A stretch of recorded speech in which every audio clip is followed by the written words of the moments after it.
As AI accelerates, the world economy will enter a new phase. What this will mean for workers and companies may be hard to predict.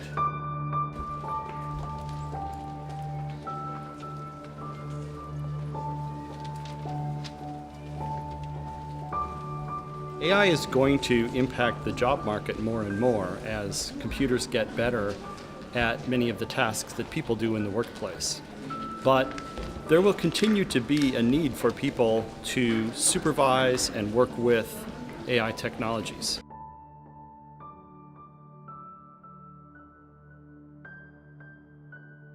Some jobs will gain more value and become more popular as a result of AI, and others less. So there will be shifts in the job market, and people will have to learn new skills in order to be able to follow those shifts over time. These technologies have empowered higher skilled workers, improving their prospects. But at the same time, lower skilled workers have faced greater competition from machines, putting downward pressure on their wages and reducing their job security. All we can say with confidence is that the pace of change is likely to increase, and that change will be felt unevenly. It will be felt more deeply and will arrive more quickly in some places than in others, in some jobs than in others, and in some social classes more than others. Artificial intelligence has managed to capture the minds of the general public, academics, businesses, and government officials. Nevertheless, uncertainty rules when it comes to specifics. What is artificial intelligence, and how does it affect people? What does it mean to be affected? What are the potential benefits and downsides? How do we share them? What about responsibility? Who is supposed to ask these questions? The media has a story to tell, and there is no shortage of news about artificial intelligence.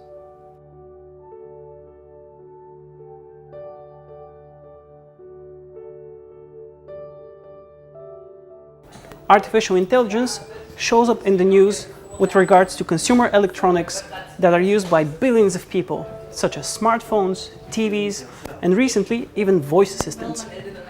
But alongside these mostly harmless stories, the media has a more serious message to share.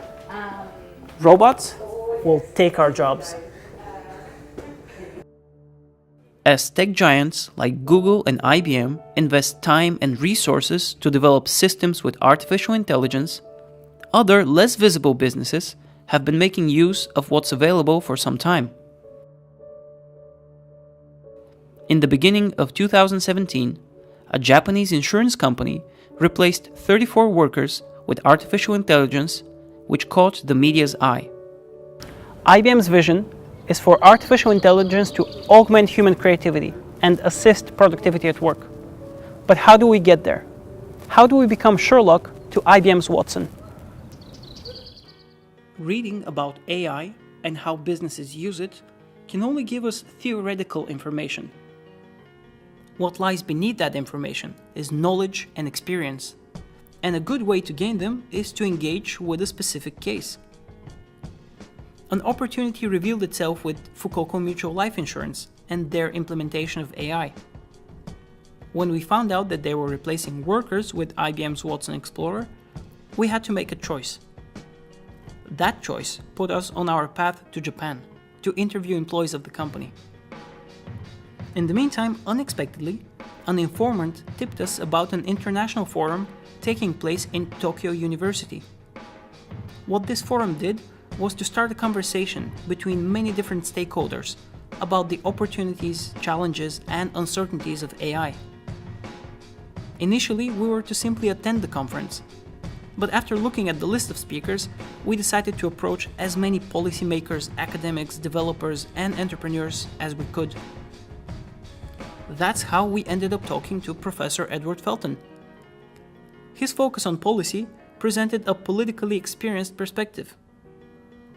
As with any conversation, however, one perspective is not enough. We wanted more, and we managed to talk to Mr. Dominic Chen, a Japanese Creative Commons activist, entrepreneur, and translator of computer science books, whom we interviewed at Tokyo University. We also had the opportunity to talk to Dr. Sandra Wachter, a lawyer and member of the Oxford Internet Institute, whom we interviewed at a conference in Copenhagen. My name is Ed Felton. I'm a professor at Princeton University in computer science and public policy. And I worked in the White House in the Obama administration on their initiative on AI. What are your thoughts on the desired outcomes of implementing AI versus what we can expect? Well, the best case outcome is one in which AI works alongside people as a teammate and allows people to become more productive and to do their job more accurately and at a higher level. There will be some jobs where AI can become a substitute for people. And I think that will happen whether we like it or not. That is the direction that the market is pushing, and our ability to forecast the impact of AI is not perfect. So there will be an adjustment that needs to be made regardless of our best intentions and our best work as we build the technology. I think the biggest problem in today's industry, dealing with information technology, is that there's no principle of how to assess technology vis-a-vis the human psychology, right? So the only success index of technology industry is how to get money, actually. I'm Sandra Wachter. I'm a researcher in data ethics and a lawyer at the Oxford Internet Institute and at the Digital Ethics Lab, and I look at the legal and ethical implications of AI and robotics. The future of AI, well, that's yet undecided. I see massive potential for AI for various sectors, public sector, private sector. Massive potential in the healthcare sector. I think that's one of the most promising areas that we have right now. Also with regard to criminal justice, would be helpful if this could actually help prevent crime or investigate crime. There's something that massive potential there as well. And the potential downfalls to that? Potential downfalls is, I guess, discrimination and biases, because if you train the algorithm on biased data, and you've got to get biased data because the world is biased, there is a chance that you just replicate existing biases into the future. But with AI, on the other hand, you have the potential to actually be aware when you are discriminating someone and then actually work against that. So if you use data that is discriminatory towards certain groups, for example, gender, race, religious beliefs, you can flag that up and say, okay, we don't want that, we're gonna choose a different path. Whereas humans have biases, sometimes intentionally, sometimes you don't even know about those biases, and algorithms are tech neutral, so they don't have that built into them. So there's a massive potential of actually making decisions fairer than they are right now. Fukoku Mutual Life is a Japanese insurance company. More than 10,000 people are employed there as of early 2017. The claims department has more than 100 employees under the direct leadership of General Manager Takeshi Hata. In January 2017, his department implemented IBM's Watson Explorer for a trial run that ended in March 2017. His department is not unique in implementing AI, though. One of the company's competitors, Dai-ichi Life Insurance, has already introduced AI systems in their workflow. Fukoku, however, moves in to practically achieve a shared vision for using AI in a business environment. That is to give boring and repetitive work to an AI system and restructure their staff. This allows for two-way optimization. First, it allows employees to do comparatively more creative work, and second, it optimizes the workflow and removes the need for previously employed temporary workers. Fukoku's practical implementation operates within a larger context where AI systems are still largely in development, a context where employment, visionary, and legal dimensions need to be taken into account by various stakeholders. How does Watson Explorer allow for this to be possible? Here's Dario Gil, a Vice President of Science and Solutions at IBM Research, outlining the characteristics of the cognitive system powering Watson Explorer. The cognitive system brings its analysis and discovery capabilities and surpass in its ability to find connections and bring evidence across all available digital knowledge. Okay, but what makes this cognitive system so powerful? The more you use it, the more it learns, the more valuable it becomes. Technological dependency obviously has more than just a personal dimension. The faster markets and societies adopt and start to rely on ever newer, more powerful and sophisticated technology, the more important it is to understand that technology. Dependence on AI systems is only going to increase, and that process is something that requires, among other things, oversight, great communication, and balance between different perceptions. One way to approach this balance is to embrace these newer AI systems and explore their functions in a sort of a sandbox, such as what Fukoku Mutual Life is doing in their insurance claims department. To explore their implementation, we left the conference at Tokyo University and headed out to the company's office in central Tokyo. What does artificial intelligence mean for Watson Explorer to be helpful in an insurance service? すいません。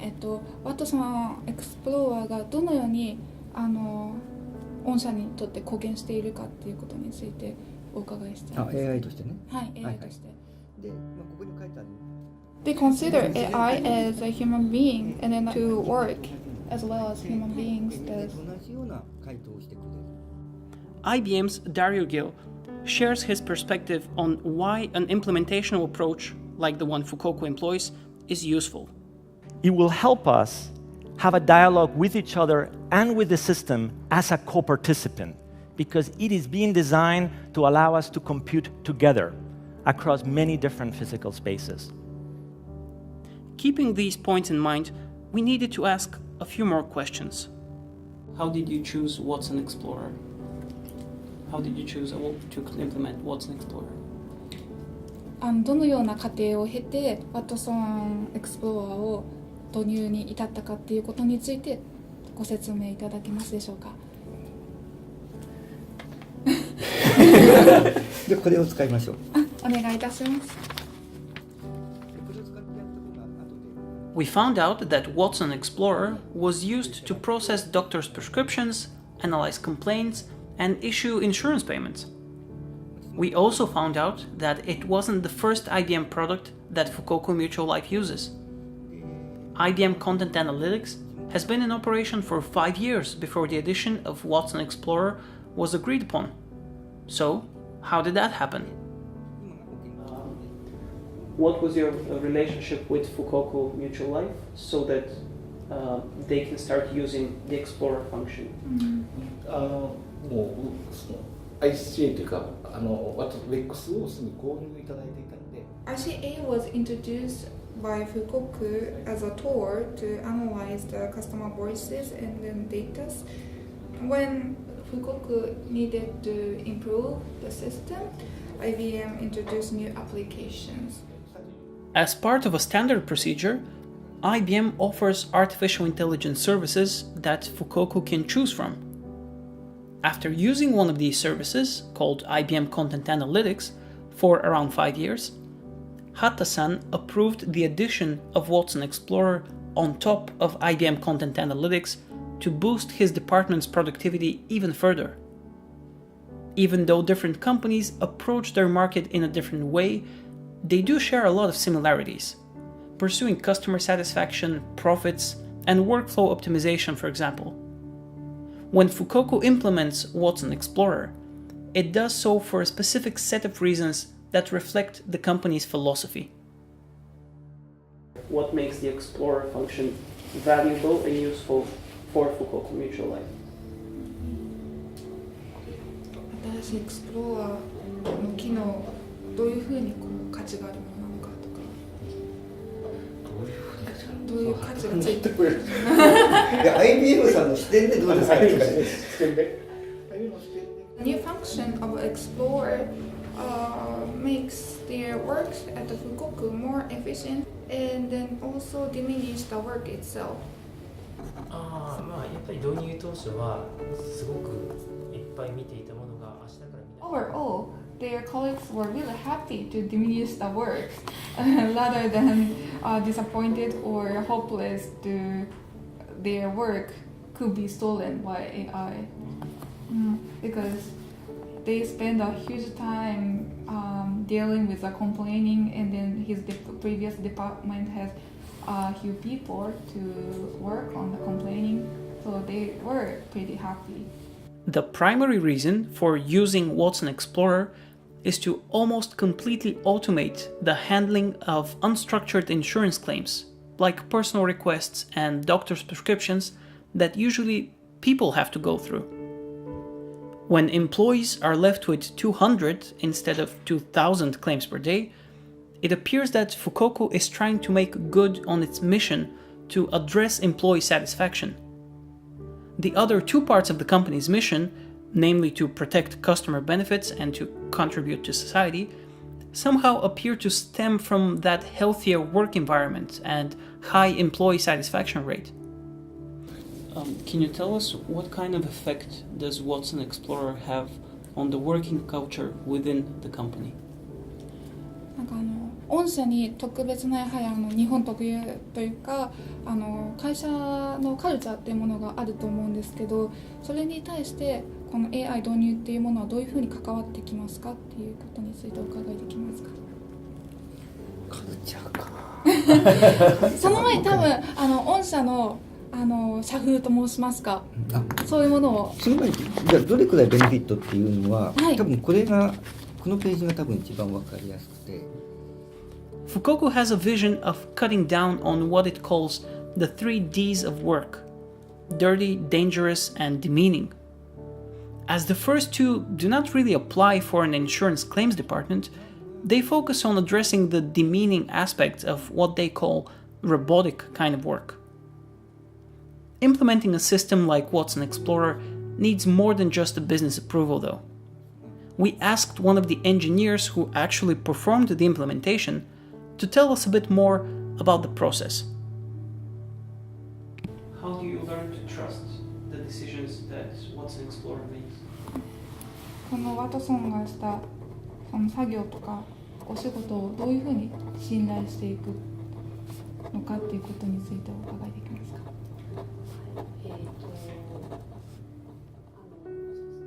The trust can be guaranteed by the dictionary that she worked with the IBM. In addition to the function of a dictionary, one more function can be guaranteed in terms of trust building. It's what is called 機械学習 in English, machinery learning. Machinery learning can compare between the prescription from doctor and then the investigation from human beings. It is relatively straightforward to feed Watson Explorer with information. That information is part of what is called a dataset. A dataset consists of unstructured information, like insurance claims, that the AI algorithms, part of Watson Explorer, are going to scan, analyze, and in the end either approve or dismiss. That information is highly personalized, which immediately poses questions of security. Dr. Sandra Wachter elaborates. The topic of artificial intelligence, at least in the media narrative, is usually tied up to some science fiction kind of narrative. AI undeniably is drawing a lot of its ideas from science fiction or other types of literature.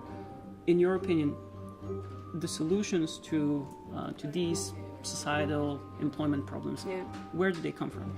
Well, I think that's a massive. First of all, I think that newspapers want to sell stories, so they're gonna use the Terminator and the trolley problem because that's just interesting and more exciting than to talk about gender pay gap. That's not really sexy, right? Nobody wants to talk about it. They want to see the Terminator.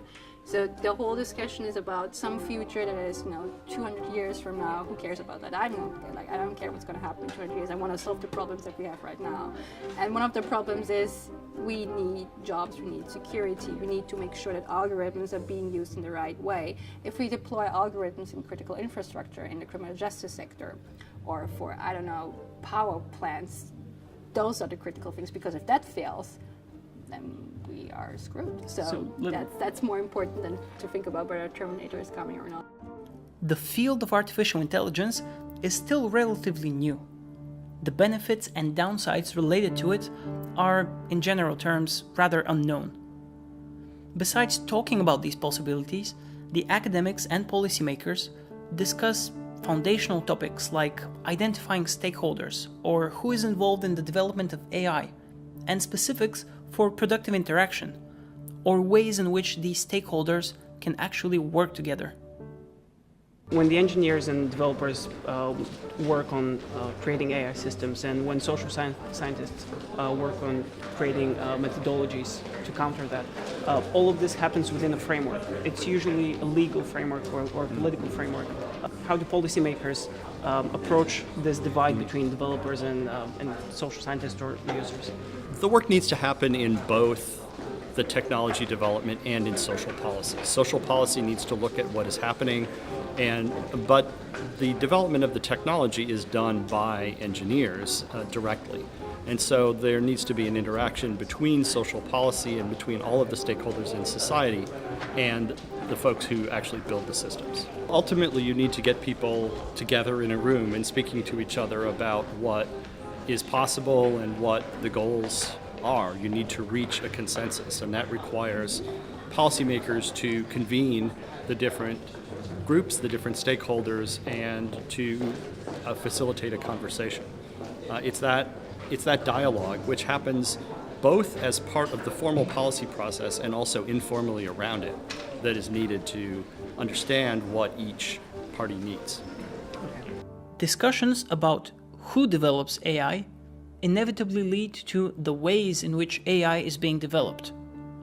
These ways unavoidably touch on multiple different topics, like policy predictions, functionality, and even preemptive strategies to address the looming digital divide. Do you think that we might see a different type of development of AI? Well, we would like to be able to predict what the effect of AI will be in the workplace on specific jobs, and then try to develop AI that will work more closely with people. It can be difficult to predict these things, and past predictions have not always been correct. So we need as well to be ready for unexpected disruptions. And some of the biggest public policy questions we face involve how to prepare people and how to react when things go not as expected. Algorithms don't get tired, algorithms don't go on holiday, so they cost less than humans. They're also, so therefore, more efficient, more cost efficient, more time efficient. They work all the time, and they are fairer because they, if you have a certain standard will apply to all people who are using that technology. So that's actually something that could, democratize certain fields, which is extremely helpful when you think about healthcare, for example.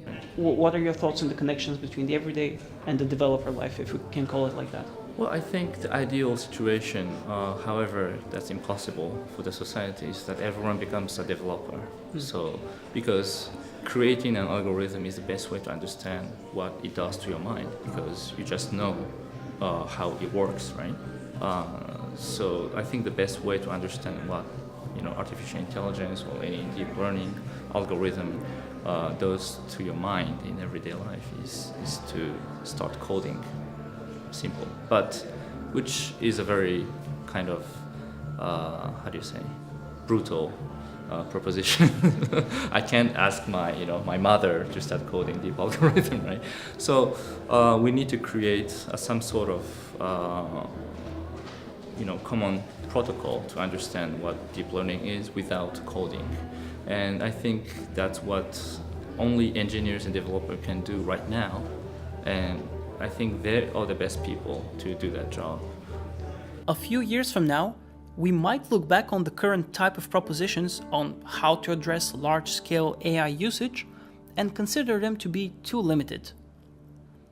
What is highly likely is that no unified strategy will be created to tackle all possible issues. There are, however, critical points in regards to the effects AI will have that cannot be overlooked. The problem with autonomous cars is definitely not solved, because it will create millions of people unemployed, mainly taxi drivers and other professional drivers, right?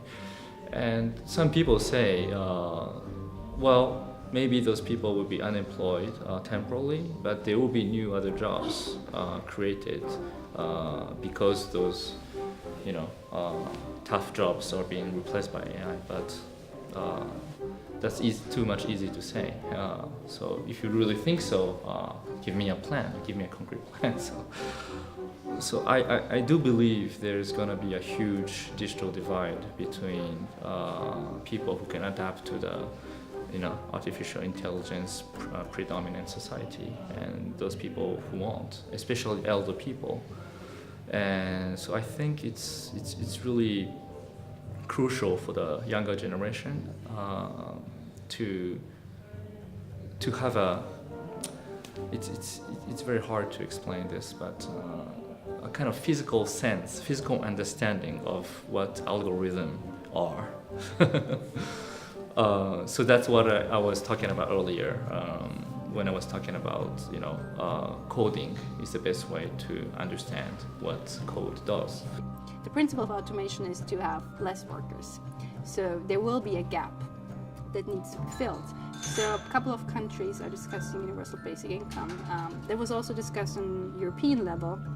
Unfortunately, the discussion ended rapidly, which is a shame, because we actually don't know how it would actually work out in practice and what the economic benefits would be. That's something that I think we should at least consider to give the general public a safety net in terms of if actually more jobs are going to be destroyed than created, we need to take care of those people.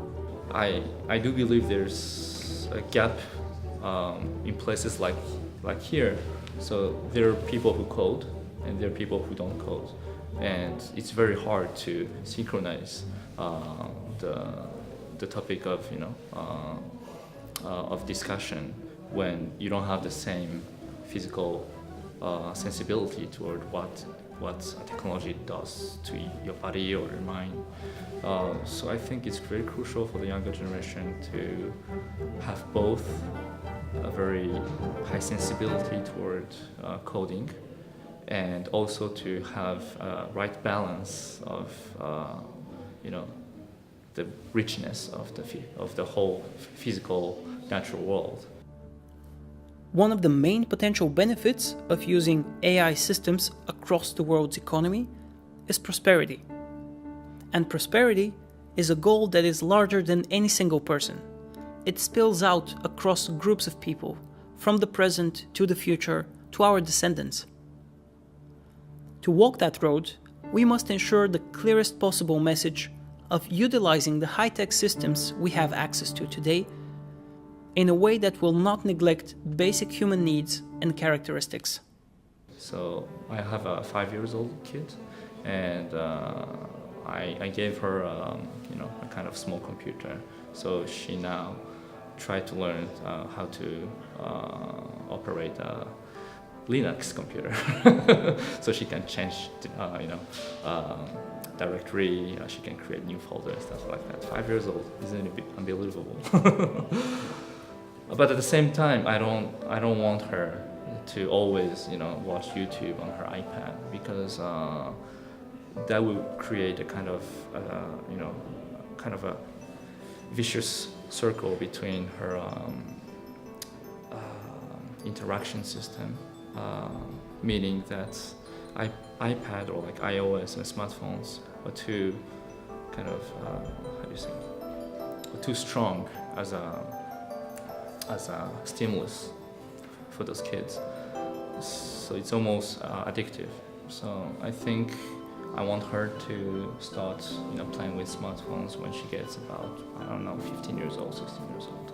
But until then, I want her to have a great sense of physical reality, and I think that has a relationship with this problem of the digital divide. So those kind of idiot savant people who only knows about programming or coding, they will be excluded too, because they won't be able to really touch people's emotion, and other people who can only talk, might lose jobs because however they're thought or valuable, the whole society will be evaluating things only by quantifiable things and phenomena.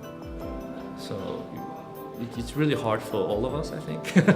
But we need to get the best of the both worlds, and even for us grown-up people, it's never too late to start learning the other side of your own world, right?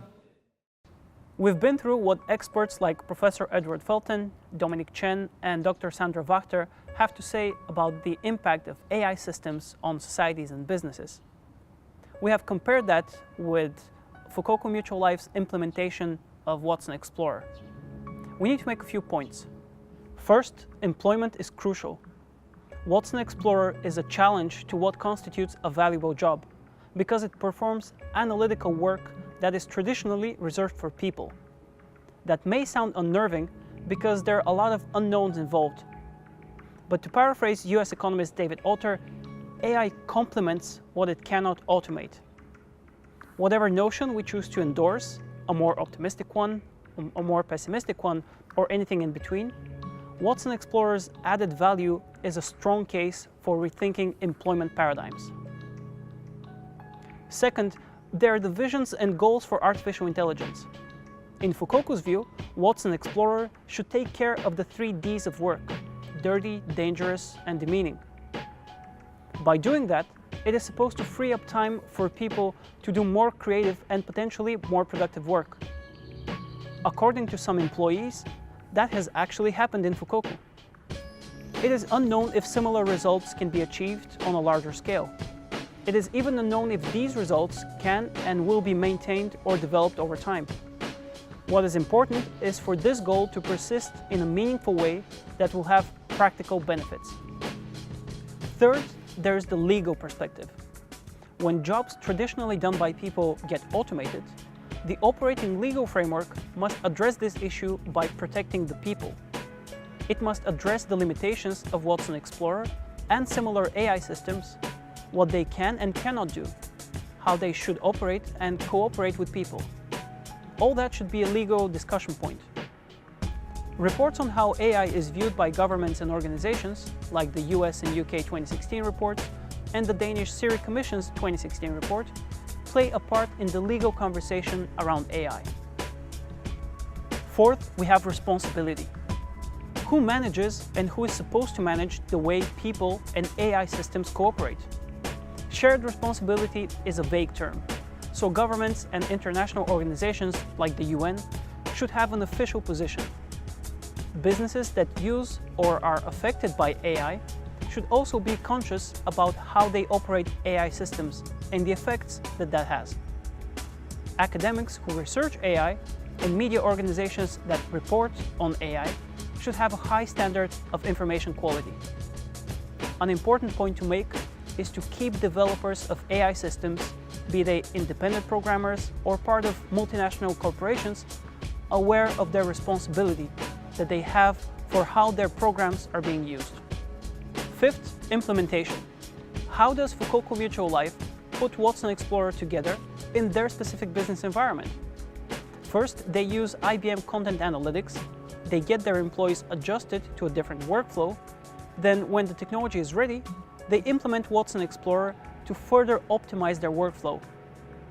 It is a coordinated strategy of adaptation. It is not a rushed workflow evolution. Finally, sixth, we have perception. What is Watson Explorer for Fukoku? In the company's words, it is considered as an employee. It is, however, also a gateway to an increasingly automated way of work. It's an assistant in its infancy that changes how we think about work, what work is, and what it can be. These 6 points are distilled from the interviews and discussions that took place in Tokyo in March 2017. When we take them into account, and we see how Watson Explorer is used in practice, what its potential is, and where the implementation of similar systems is likely to lead societies and businesses, we need to ask, how will we need to change to accommodate for that future? How do we become Sherlock to IBM's Watson? While this is a question with a potentially impossible answer, here's our take. Watson Explorer is defined by systems: cognitive computing, machine learning, natural language processing. A Sherlock is then someone who understands these systems. Maybe not explicitly, not necessarily in a formulaic way, but a Sherlock is someone who can intuitively create and break systems, someone who uses systems from an outside perspective.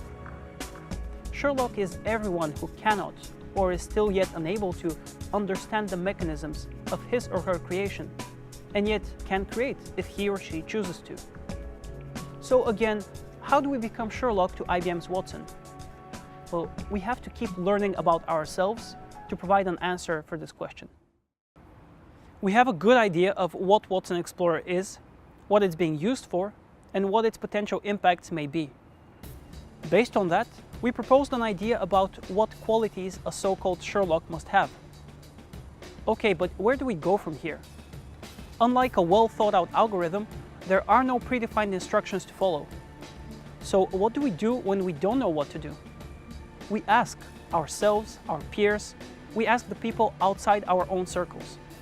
We are developing this thing called Heartbeat box, which is a tiny box like this, which has a speaker inside, and which is connected to stethoscope.